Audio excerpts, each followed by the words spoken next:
함께 읽은 말씀으로 누가 우리를 이라는 제목으로 하나님의 말씀 나누겠습니다.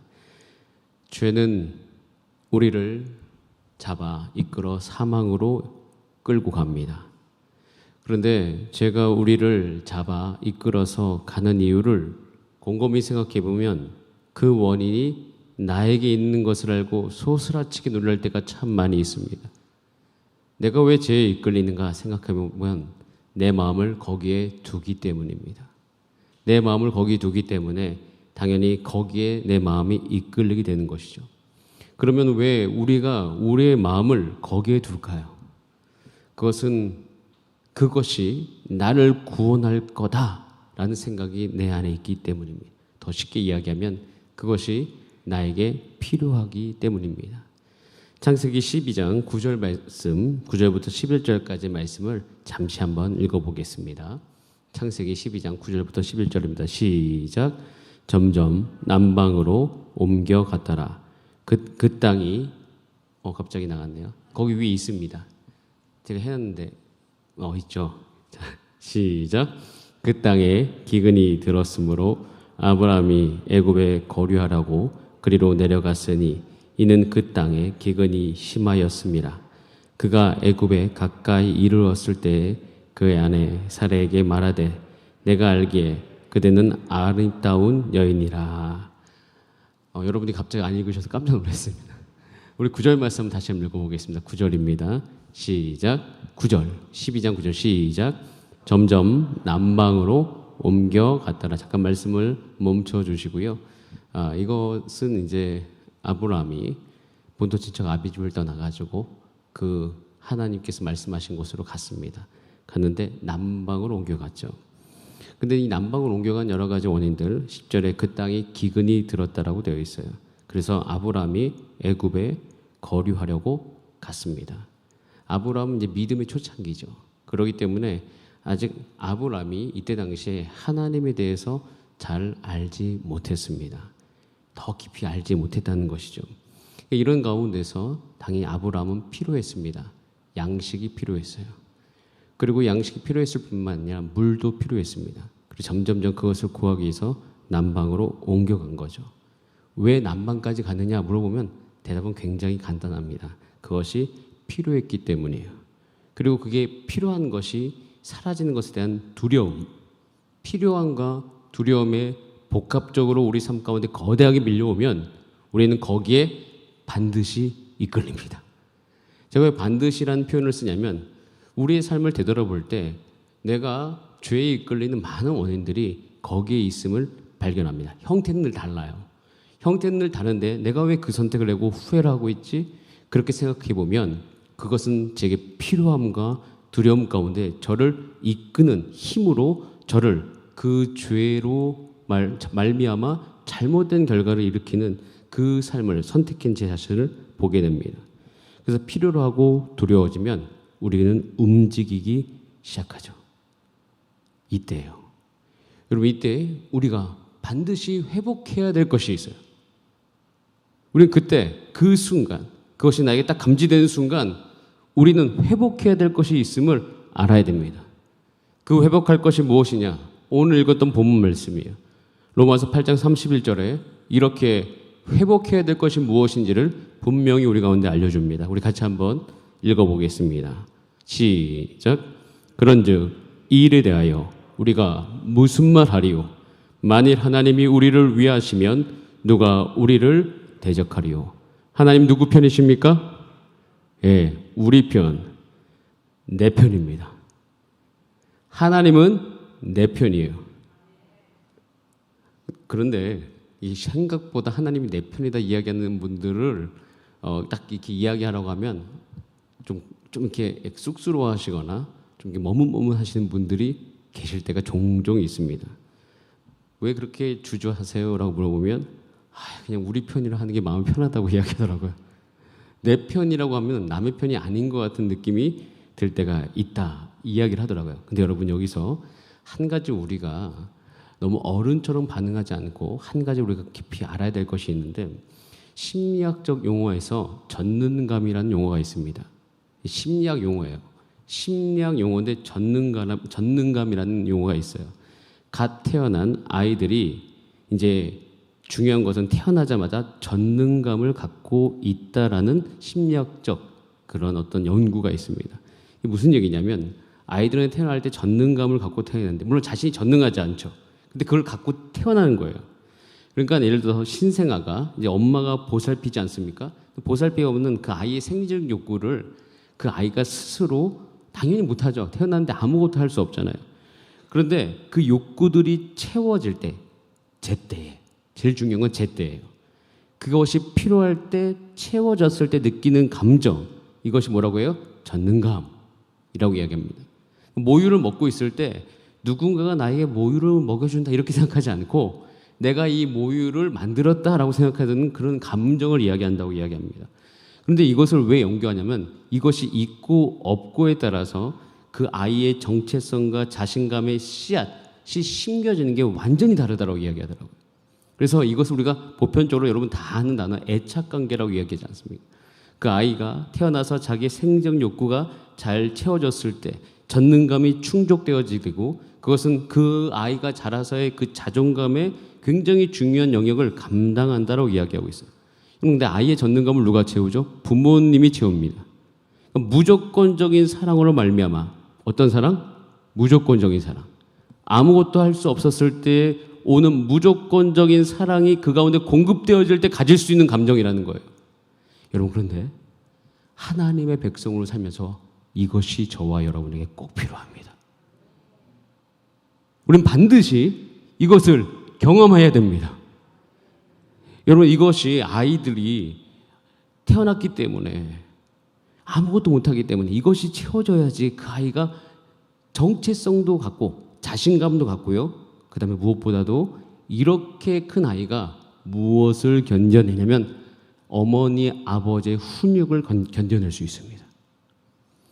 원래는 그 훈육을 견뎌낼 수 있는 그 밑바탕은 그 전에 그렇게 채워졌던 그 힘으로 말미암아 그것을 견뎌가면서 그 아이의 인격이 만들어지는 거예요. 하나님의 백성이 왜 연단을 못 견디냐? 왜 우리 삶 가운데 힘든 것을 견딜 수 없는가? 왜 하나님께서 우리 삶 가운데 고난을 줬을 때 우리가 그것을 통과하지 못하는가?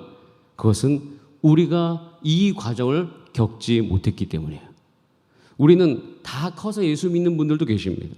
몸과 정서가 다 큰 다음에 예수님 믿는 분도 계신데 그분들은 이 하나님과의 애착관계, 하나님이 채워주신 이 모든 것을 경험하지 못한 채 삶을 살아갈 때가 참 많이 있다는 것이에요. 여러분 창세기 12장을 잘 살펴보면 아브라함이 본토 친척 아비집을 떠납니다. 그런데 그때 그가 겪었던 한 가지 이야기를 통해서 아브라함의 삶에 이 전능감이 충족되는 사건이 일어나요. 저는 그 대목에 별표를 굉장히 많이 줬습니다. 그리고 기도했죠. 하나님, 이 은혜가 제게도 있게 하여 주시옵소서. 왜냐하면 그것이 없이는 제가 하나님을 쫓아가고 하나님을 알 수 있다라고 이야기할 수 없었기 때문이에요. 그럼 창세기 12장 17절부터 20절까지 말씀을 보도록 하겠습니다. 잘 보세요. 시작. 여호와께서 아브라함의 아내 사레일로 바로와 그 집에 큰 재앙을 내리신지라. 바로가 아브라함을 불러서 이르되 네가 어찌하여 나에게 이렇게 행하였느냐? 네가 어찌하여 그를 내 아내라고 내게 말하지 아니하였느냐? 내가 어찌 그를 누이라 하여 내가 그를 데려가다가 아내를 삼게 하였느냐? 네 아내가 여기 있으니 이제 데려가라 하고 바로가 사람들에게 그의 일을 명하매 그들이 그와 함께 그의 아내와 그의 모든 소유를 보내었더라 라고 되어 있습니다. 아브라함이 자기 아내를 궁으로 들여보냈습니다. 여러분 들여보낸 그 순간 아브라함은 포기한 거죠. 어떤 그 모든 유목민족의 삶 가운데서 정착민족에게 어려움을 당하지 않기 위해서 자기가 내린 최선의 결과였고 또 살인 것을 받아들여서 궁으로 들어갑니다. 이때 17절이 이렇게 되어 있어요. 여호와께서. 저는 이 17절이 저에게 굉장히 은혜입니다. 아브라함은 한 것이 아무것도 없습니다. 아브라함은 두려움 가운데 잘못된 선택을 했을 뿐이에요. 저도 제 인생을 살다 보면 이런 경우가 있습니다. 아무런 것도 할 수 없을 때, 오로지 잘못만을 했을 때, 그럼 당연히 하나님은 저에게 벌을 내리셔야 되잖아요. 그런데 아브라함에게 그러지 않으셨습니다. 아브라함에게 하나님은 아버지가 되어줘서 갓 태어난 아기처럼 이 아브라함을 끌어안으십니다. 그리고 이 아브라함이 기도도 하지 않고 간구도 하지 않았을 그때에 하나님께서 친히 역사하십니다. 여러분, 이것이 오늘 저와 여러분이 바라봐야 될 하나님의 은혜라고 믿습니다. 여러분, 이것을 위해서 기도하시기 바랍니다. 창세기 12장 17절의 은혜가 나의 삶 가운데 있게 하여 주시옵소서. 여러분, 이건 무례한 부탁이 아니에요. 저는 이것이 아브라함을 결국 그 창세기 13장으로 이끌었다고 저는 보게 되어집니다. 그러면서 이것을 믿음으로 받아들이면서 나도 하나님의 자녀이기 때문에 주님, 나의 삶 가운데 이 은혜가 동일하게 있게 하여 주시옵소서. 하나님에 대해서 이때 당시에 아브라함의 생각이 바뀌기 시작하는 거예요. 여러분, 저도 마찬가지입니다. 저도 제 인생에 있어서 1998년도, 99년도 넘어가는 이 시점에서 하나님의 전능감을 경험합니다. 사실 이전까지는 교회 그냥 문화가 좋았습니다. 교회 문화가 좋았고, 따뜻한 문화, 가면은 받아주는 문화, 가족에 대한 목마름이 있었는데, 공동체에 대한 목마름이 있었는데, 그 목마름을 해결해 줄 수 있는 곳이 그때 당시에는 저에겐 교회밖에 없었습니다. 그래서 교회를 좋아하게 됐고, 교회에서 만난 친구들과 함께 어울리는 것이 저에게 너무나 잘 맞았습니다. 그래서 그것이 너무 잘 맞았기 때문에 제 삶을 헌신해왔고 드렸죠. 그런데 가다 보면 결국 저도 저의 죄성과 저의 그 삶 가운데 놓여진 연약함 때문에 잘못된 선택을 할 수 있잖아요. 근데 그때 하나님께서 나의 한 일과 상관없이 하나님께서 역사해 준 사건들이 일어나게 되었습니다. 그때 하나님의 전능하심을 제가 깨닫게 되어지고, 그 전능하심이 나의 삶 가운데 있다는 그 사실 하나만으로 내가 굉장히 대단한 존재다, 내가 굉장한 하나님의 자녀다라는 것을 제 온 인격이 알게 되었습니다. 여러분, 그때 깨달은 것이 무엇인지 아십니까? 하나님은 내 편이시다. 따라하겠습니다. 누가 우리를 대적하리요? 물론 가서 싸우라는 것이 아닙니다. 이기적으로 살려는 것이 아니에요. 하나님이 나를 위하신다라는 확신을 가지고 살아가는 여러분 되시길 바랍니다. 가끔씩 이런 이야기 하시는 분들이 있어요. 이런 이야기를 하시면, 그렇게 하나님이 우리를 위하시면 벌을 없어질까 봐 안 돼. 오만방자해질까 봐 안 돼. 좀 치셔야 돼. 이렇게 이야기하잖아요. 괜찮습니다. 때가 되면 알아서 그 연단 오게 되어집니다. 그런데 오히려 그런 말 하시면서 하나님의 전능함에 대한 경험이 없으면 어떤 일이 나중에 발생되냐면, 똑같은 것이 뭐냐면, 아이도 키워보면 훈육을 견디는 아이가 있고 못 견디는 아이가 있습니다. 아버지에 대한 신뢰, 부모님에 대한 신뢰가 있는 상태에서 훈육이 올 때는 그 아이가 거기서 그 옳고 그름을 분별하면서 성장해 나갑니다. 근데 부모에 대한 신뢰가 없는 사람에게 훈육할 경우에는 피해버리고 숨게 되어지고 변화가 없는 것이에요. 그래서 오히려 하나님의 그 놀라움, 그리고 내가 하나님의 자녀에 대한 그 전능감을 경험하기 원한다, 이런 기도가 없이 계속 내가 훈련받고 그러면 어떤 일이 발생하는지 아세요? 변화되는 것이 아닙니다. 못 견딥니다. 하나님에 대한 오해가 생기는 거죠. 그러면서 어떻게 해요? 하나님과 점차적으로 멀어져 가는 거예요. 그래서 하나님께서 우리 가운데 말씀하십니다. 누가 우리를 대적하려? 누가 하나님이 우리를 위하신다. 이것에 대해서 먼저 하나님의 백성들 가운데 알려주시는 친절한 우리 아버지 되심을 믿습니다. 그 친절한 아버지께 오늘 구하시기 바랍니다. 내가 나와서 하나님에 대한 오해가 있을 때, 여러분, 이 말씀을 들으면 내가 지금 그것이 필요한 때이다 아니다 분별이 되어질 것이에요. 여러분 삶 가운데 이 말씀을 들을 때 여러분 삶 가운데 그것이 필요하다고 여겨지는 믿음이 여러분 가운데 있게 되어지면, 여러분 오늘 기도하시길 바랍니다. 하나님, 이 은혜가 내게 있게 하여 주시고, 하나님이 나를 위하시면 누가 나를 대적하겠습니까? 믿음으로 외치시면서 이 은혜를 경험하는 여러분 되시기를 간절히 바랍니다. 그렇게 이 믿음, 이것이 회복되어질 때 우리는 한 가지 하나님에 대한 오해가 풀리고 하나님을 정확하게 알게 되어지는데, 그것이 읽었던 오늘 28절 말씀에 있어요. 우리 같이 한번 읽어보겠습니다. 로마서 8장 28절입니다. 제가 오늘 죄송합니다. 28절은 아는데 있나요? 없죠. 자, 같이 한번 읽어보겠습니다. 제가 한번 읽어드리겠습니다. 로마서 8장 28절 제가 자막을 올리지 않았는데 제가 한번 읽어드리겠습니다.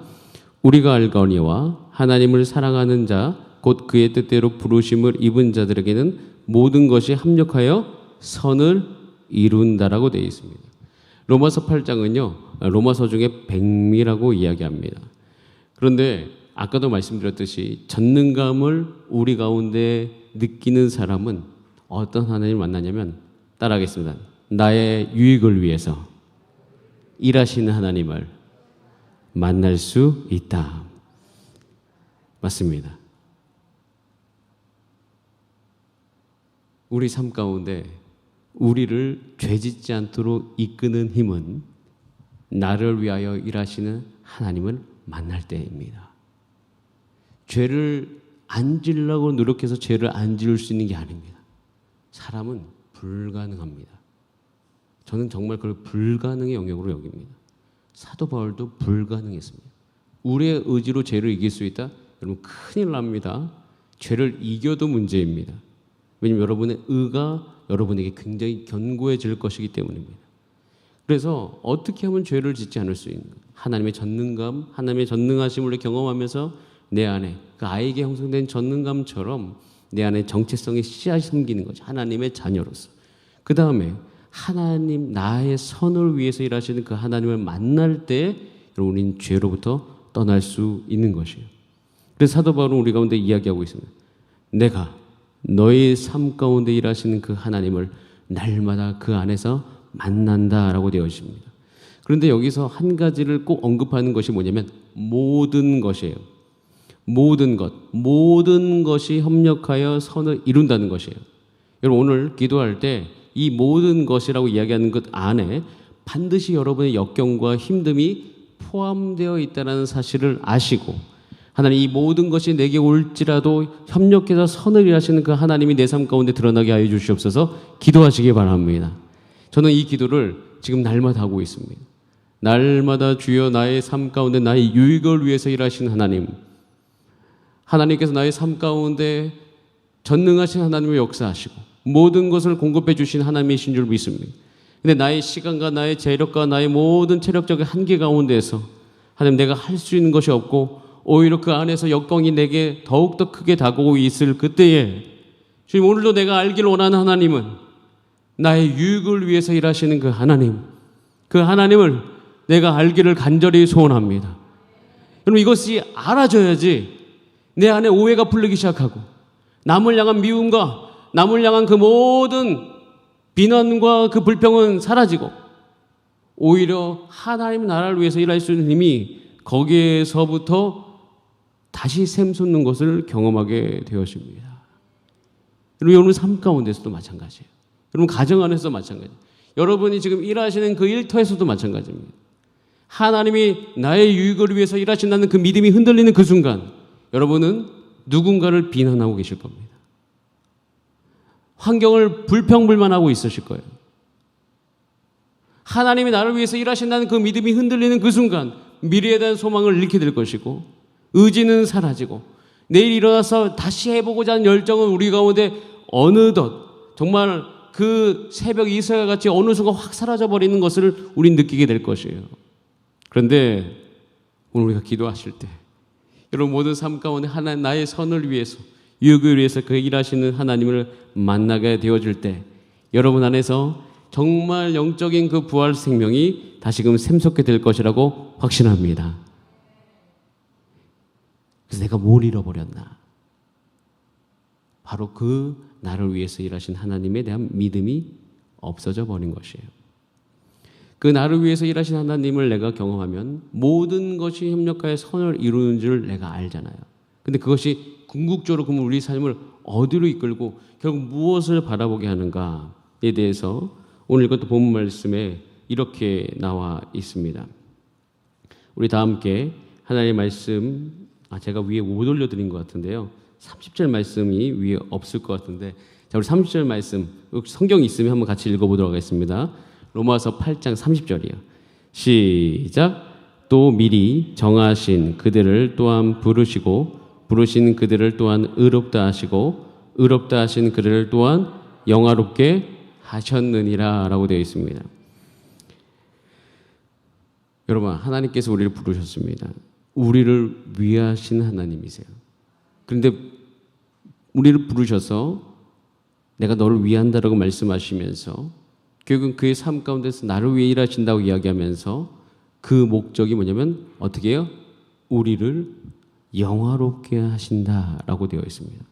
하나님의 영광을 드러내신다. 여러분, 왜 우리의 삶이 죄를 향하게 할까요? 하나님에 대한 영광에 대한 확신이 없으면 우리의 삶은 죄를 향하게 되어 있습니다. 저도 마찬가지예요. 저희 삶 가운데 사실 예수 그리스도를 따라가는 것을 우리는 좁은 길이라고 이야기합니다. 거룩의 길, 하나님의 형상을 닮아가는 길. 여러분, 이것이 왜 좁은 길이냐면 이미 이 세상은요, 중세 이후의 르네상스와 그 모든 계몽주의와 그 도시화를 다 겪으면서 세속주의가 이 세상을 완전히 다 그러니까 세속화되었죠. 이 세상은 세속화가 되었습니다. 세속화가 되었다는 말 자체에 포함되어 있는 건 뭐냐면요, 성경의 말씀대로 살면 어떻게 된다? 이 세상과는 단절될 수밖에 없는 필연적인 것을 결과를 받아들여야 됩니다. 그러니까 하나님이 도와주셔서 하는 거지만 세상을 내가 욕심을 부리거나 그렇게 살 수가 없어요. 그렇기 때문에 사실은 이 예수 그리스도를 닮아가고 예수님을 따라 살아가는 삶은 반드시 좁은 길이에요. 그런데 이 좁은 길을 가는 동안 그래서 우리가 죄에 빠지지 않고 결국 하나님이 말씀하신 그 거룩한 삶을 우리가 경험하고 더 놀라운 것은 그 안에서 행복하고 기뻐할 수 있는 유일한 이유는 여러분, 여러분에게 부어주신 하나님의 영광이 오늘 드러나기 때문입니다. 그래서 내가 오늘 예배 드린 것, 여러분 정말 예배 드리는 분들은 아실 거예요. 이 예배 가운데 우리가 경험되어지는 그 하나님의 영광이 얼마나 나의 삶에 힘을 주고 내가 이 길을 가는데 가장 근원이 된다는 것을 아시리라고 저는 믿습니다. 그렇기 때문에 우리는 하나님께서 결국 우리를 어디로 이끌어 가시냐면 이렇게 전능감을 회복하고 나를 위해 일하시는 하나님을 알려주시면서 우리의 마음이 내가 오늘도 하나님의 형상을 닮아가는구나. 하나님의 영광이 나의 삶꾼에 있구나. 제가 이 이야기를 한 이유는 제가 일주일간의 시간을 보내면서 많은 일들이 있었고 육체를 쓰는 일들이 많이 있었습니다. 그러다 보면 당연히 피곤해지죠. 피곤해지다 보면 제 삶 가운데 희미해져 가는 것이 있습니다. 근데 마침 또 로마서를 제가 여러분들에게 말씀을 나눠야 될 때가 다가온 거예요. 다시 말씀을 묵상하면서 다시금 이 안에 희미해진 것이 어떻게 선명해져 갈 수 있을까? 고민하면서 기도하는 가운데서 하나님께 세 단계를 알려주셨어요. 나의 삶 가운데 전능감, 나를 위해 하신 하나님, 오늘도 하나님의 영광을 기대하고 사모하는 삶. 여러분, 이것을 우리가 살아갈 때 하나님께서 여러분 마음을 오늘 새롭게 바꿔주시라고 확신합니다. 이것이 가정에 한 가지 적용될 때 하나 예를 들도록 하겠습니다. 에베소서 5장 23절하고 25절 말씀을 한번 같이 읽어볼까요? 자, 우리 에베소서 5장 23절, 25절 이어서 읽어보겠습니다. 시작. 이는 남편이 아내의 머리됨이 그리스도께서 교회의 머리됨과 같음이라. 그는 몸의 구주시니라. 자, 25절. 남편들아 아내 사랑하기를 그리스도께서 교회를 사랑하시고 그 교회를 위하여 자신을 주심같이 하라. 자, 이 말씀 잠깐 멈춰 주시고요. 이 말 안에 제가 이야기하는 세 가지 단계가 다 포함되어 있습니다. 여러분, 남편이 아내 사랑하기를 그리스도께서 교회를 사랑하시고 그 교회를 위하여 자신을 주심같이 하라. 이 얘기만 들으면 피곤한 말씀이요, 불가능한 말씀이요, 나를 죽이고자 하는 말씀이구나라고 생각할 수밖에 없어요. 여러분들이 설교 들을 때 이 말씀 중에 제가 읽지 않은 게 뭐냐면 아내들이여 남편들에게 어떻게 하라? 복종하라가 있습니다. 그 말만 들으면 내 육체적 노동이 그 안에 담보되어 있는 것 같은 말 때문에 내 마음이 힘들 수가 있어요. 그런데 여러분, 여기서 우리는 반드시 이 말의 삶이 우리 가운데 역동하기 위해서는 여러분, 하나님이 우리를 위하시고 우리 삶 가운데 하나님께서 내가 기도하지 않아도 나를 위해서 역사하시고 계시고 궁극적으로 이 모든 삶을 통해서 내게 영광을 드러내게 하시겠다는 확신이 없이는 이것을 받아들일 수가 없습니다. 저도 마찬가지입니다. 가정을 바랍니다. 늘 시간이 부족한 시간들을, 특별히 제가 이번 주에는 가족과 함께 하는 시간이 너무나 적었습니다. 가족과 함께 하는 시간 너무 적다 보면 집에 들어가면 어떤 일이 일어나는지 아십니까? 싸늘합니다. 제가 들어와도 들어온지도 모릅니다. 반응이 없습니다. 결국엔 제가 어떻게 된지 아세요? 야, 와서 좀 인사해라 라고 이야기할 정도예요. 그런 것 가운데서 제 안에 어떤 일이 있기를 간절히 원하냐면, 제가 가정 안에서 사모하는 모습이 있습니다. 근데 제가 곰곰이 생각했어요. 어제 오늘. 그런데 이번 주간 살아가면서 그 모습에서 너무 멀어져 있는 제 자신을 발견하는 거예요. 그러면서 어떤 일이 발생해요? 자책을 하게 되죠. 그리고 나는 왜 이렇게 여유가 없는가? 이 생각부터 하게 되어지죠. 그러면서 여러 가지 별 생각이 내 안에 들어올 때쯤, 여러분, 아브라함이 아무것도 하지 않아도 하나님께서 해주신 일이 있었습니다. 제가 믿음의 눈을 바라보기 시작하는 거죠. 내가 하지 않아도 하나님께서 가정에 하신 일이 있다 없다? 있습니다. 반드시 있어요. 그리고 하나님이, 제가 일주일간 시간을 성실하게 보냈습니다. 그럼 하나님이 지금 무슨 일을 하고 계십니까? 나를 위하여 협력하여 선이 되도록 이것을 이끌어가고 계심을 믿습니다. 또 내가 바라는 것은 무엇입니까? 여기서 내가 주인 되는 것이 아니라 하나님이 이 가정의 주인 되어지고, 사실 이 말은요, 중요하게 여겨야 할 때가 뭐냐면, 가장 중요한 것은 남편이 먼저 하나님을 바라보고 남편이 그 가정의 머리로서 먼저 하나님을 닮아가야 될 것을 담보하고 있는 말씀이에요. 그럼 저는 어떤 영광을 오늘도 구해야 될까요? 하나님을 닮아가고자 하는 열정이 내 안에 사그라들지 않는 것이에요. 사실 이 세 가지를 겪으면서 제 안에 좀 마음이 사그라들고 다시금 소망이 생기고 새롭게 뭔가를 해보고자 하는 마음이 제 안에 일어나게 되었습니다. 여러분, 하나님 안에 있으면 우리는 반드시 승리할 줄 믿습니다.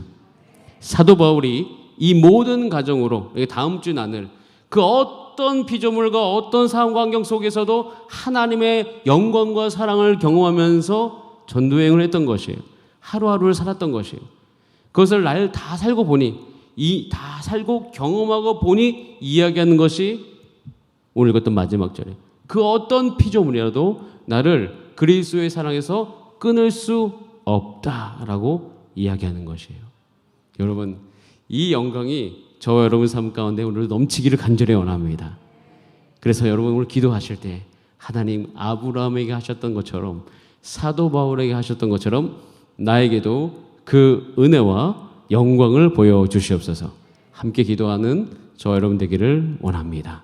다 함께 기도하시겠습니다.